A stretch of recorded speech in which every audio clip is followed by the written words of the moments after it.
সে ছিল cultural activist, সে ছিল cultural fighter.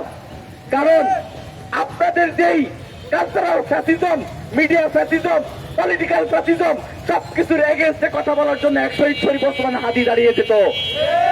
সেই ওসমান হাদির পক্ষে সাংস্কৃতিক আমাদের যত কালচারাল অ্যাক্টিভিস্ট আছে, যত পলিটিক্যাল অ্যাক্টিভিস্ট আছে, আমি সকলকে আহ্বান জানাবো, দল মত মতাদর্শ নির্বিশেষে শহীদ শরীফ ওসমান হাদির পক্ষে, বাংলাদেশের আজাদির পক্ষে সবাই আরো একবার যদি রাজপথে নামার দরকার হয়, আপনারা অবশ্যই অবশ্যই রাজপথে নামবেন ইনশাআল্লাহ।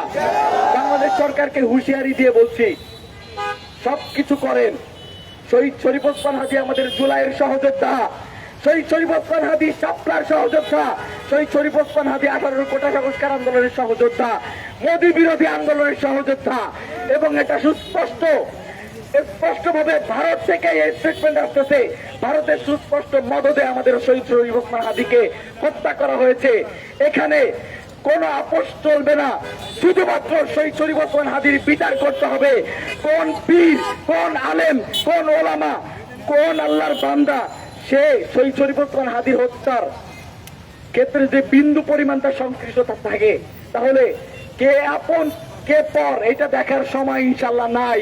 অবশ্যই অবশ্যই যদি কোনো কিন্তু ছাড়া শহীদ শরীফ ওসমান হাদির বিচার করতে হবে ইনশাল্লাহ। সকলকে আবারও ধন্যবাদ জানাচ্ছি। আসসালামু আলাইকুম।